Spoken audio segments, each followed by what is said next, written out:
कभी सोचा है कि जब वोटिंग और चुनाव नहीं होते थे तब भला राजा बनते कैसे थे? तो चलिए आज प्राचीन भारत की उस दुनिया का एक सफर करते हैं जहां ताकत का फैसला एक दौड़ता हुआ घोड़ा करता था। और हम ये भी जानेंगे कि कैसे उस जमाने में शासन के दो बिल्कुल अलग अलग तरीके, एक तरफ एक राजा का राज और दूसरी तरफ सबका राज, एक साथ चल रहे थे। आज तो हम ईवीएम का एक बटन दबाते हैं या फिर बैलेट पेपर पर मोहर लगाते हैं और अपना नेता चुन लेते हैं। कितना सीधा और आसान लगता है ना? पर जरा उस वक्त की कल्पना कीजिए जब सरकार बनाने का तरीका वोटिंग से बिल्कुल बिल्कुल अलग था। तो सवाल यही है कि आखिर शासक चुने कैसे जाते थे? देखिए, इसका जवाब किसी चुनावी प्रक्रिया में नहीं बल्कि एक बहुत ही भव्य, बहुत ही नाटकीय अनुष्ठान में छिपा है, जो उस दौर में ताकत का सबसे बड़ा प्रदर्शन हुआ करता था। तो कोई राजा ये कैसे ऐलान करता था कि वही सबसे शक्तिशाली है? इसका जवाब एक बहुत ही अनोखे और ताकतवर यज्ञ में मिलता है, जिसे कहते थे अश्वमेध यज्ञ। जी हाँ, अश्वमेध यज्ञ। पर यह सिर्फ कोई पूजा पाठ या धार्मिक अनुष्ठान नहीं था।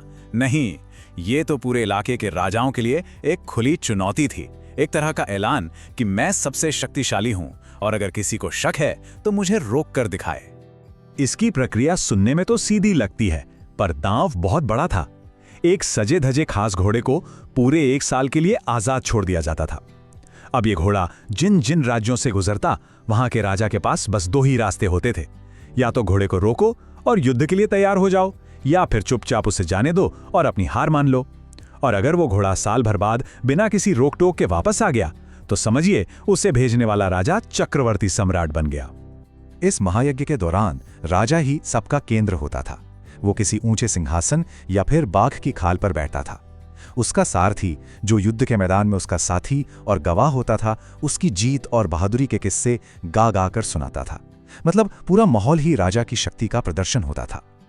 इन यज्ञों ने राजाओं को शक्तिशाली तो बना दिया, पर अब एक बहुत बड़ा बदलाव आ रहा था। अब राजा सिर्फ कुछ लोगों के नेता नहीं रहे, बल्कि वो एक तयशुदा जमीन के मालिक बन रहे थे। और इसी बदलाव से बने जनपद। जनपद का मतलब ही है वो जमीन जहां जन यानी लोगों ने अपना पद यानी पैर रखा और बस गए। यहीं से एक तय इलाके पर शासन करने की शुरुआत हुई। जैसा कि नक्शे पर हम देख सकते हैं, कुरु, पांचाल और गांधार जैसे कई बड़े और महत्वपूर्ण जनपद उभरकर सामने आए। ये एक तरह से प्राचीन भारत के पहले राज्यों की नींव रख रहे थे। जब पुरातत्वविदों ने इन जगहों की खुदाई की तो उन्हें झोपड़ियां, मवेशियों की हड्डियां और खेती के सबूत मिले। इससे पता चलता है कि लोग अब एक जगह बसकर गांव में रह रहे थे। यहां एक खास तरह के सलेटी रंग के डिजाइन वाले मिट्टी के बर्तन भी मिले हैं, जो इस दौर की एक बड़ी पहचान है। फिर वक्त के साथ कुछ जनपद दूसरों से ज्यादा ताकतवर और बड़े हो गए और यहीं से शुरू हुआ महाराज्यों यानी महाजनपदों का युग। ये थे असली सुपर किंगडम्स। इन महाजनपदों की शक्ति का अंदाजा कौशांबी में मिली इस विशाल किले की दीवार को देखकर लगाया जा सकता है। सोचिए, करीब 2500 साल पुरानी ये दीवारें इन नए सुपर किंगडम्स की ताकत और उनकी महत्वाकांक्षा की कहानी कहती हैं। लेकिन सवाल यह है कि इतने बड़े बड़े किले बनाने की जरूरत ही क्यों पड़ी? इसके पीछे 3 बड़े कारण थे। पहला, सुरक्षा। दूसरे, राजाओं के हमलों का डर तो हमेशा ही बना रहता था। दूसरा, ये किले राजा की दौलत और ताकत का शो ऑफ थे। और तीसरा, इससे राजा को अपने पूरे क्षेत्र और लोगों पर नियंत्रण रखना बहुत आसान हो जाता था। इस बदलाव ने तो राजा की परिभाषा ही बदल दी। अब राजा सिर्फ यज्ञ करने और तोहफे लेने वाला नहीं था।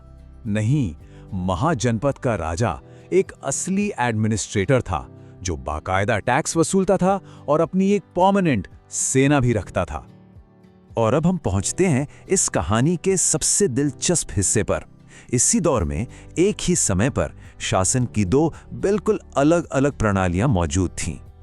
यहां हमें 2 बिल्कुल अलग सिस्टम दिखाई देते हैं। एक तरफ था मगध का राजतंत्र, जहां एक ही राजा था और उसी का हुक्म चलता था, और दूसरी तरफ था वज्जी संघ, जो एक तरह का गणराज्य या रिपब्लिक था। यहाँ कोई एक राजा नहीं था, बल्कि कई शासक थे जो सभाओं में मिलते थे, बहस करते थे और फिर मिलकर कोई फैसला लेते थे। जरा सोचिए, उस जमाने के लिए ये कितना क्रांतिकारी विचार रहा होगा। मगध एक सुपर पावर के तौर पर उभरा। क्यों? क्योंकि किस्मत ने उसका पूरा साथ दिया। उसके पास सब कुछ था, गंगा और सोन जैसी नदियों से उपजाऊ जमीन, जंगलों से सेना के लिए हाथी और जमीन के नीचे से मजबूत हथियार बनाने के लिए लोहा। और तो और बिंबिसार और अजातशत्रु जैसे ताकतवर राजाओं ने इसकी शक्ति को आसमान पर पहुंचा दिया। वहीं दूसरी तरफ वज्जी की ताकत किसी राजा या खदान में नहीं, बल्कि उसकी एकता में थी। कहते हैं कि जब मगध के राजा अजातशत्रु ने वज्जी पर हमला करना चाहा, तो बुद्ध ने उसे सलाह दी थी कि वज्जियों को हराना नामुमकिन है जब तक वो सब एक साथ मिलकर बैठकें जरते हैं और फैसले लेते हैं। मतलब साफ था, उनकी असली शक्ति उनकी एकता थी। तो इस पूरी कहानी से हमने शासन के विकास के बारे में आखिर सीखा क्या? ये सफर देखिए कितना कमाल का है। 3000 साल पहले यज्ञों से शक्ति पाने वाले राजाओं से ये कहानी शुरू हुई और 2500 साल पहले तक हम किले, सेना और टैक्स वाले महाजनपदों तक पहुंच गए। और सबसे दिलचस्प बात यह है कि वो गणराज्य भी सदियों तक चलते रहे, जब तक कि लगभग 1500 साल पहले गुप्त साम्राज्य ने उन्हें आखिरकार जीत नहीं लिया। और आखिर में ये कहानी हमें एक बहुत ही बुनियादी सवाल पर लाकर छोड़ देती है। मगध का एक व्यक्ति शासन और वज्जी का सामूहिक निर्णय, ये दो रास्ते हमें दिखाते हैं कि शक्ति को कई तरीकों से साधा जा सकता है। तो असली सवाल आज भी वही है, किसी भी समाज को महान क्या बनाता है, एक शक्तिशाली शासक का हुक्म या फिर लोगों की एकजुट आवाज? सोचिएगा जरूर।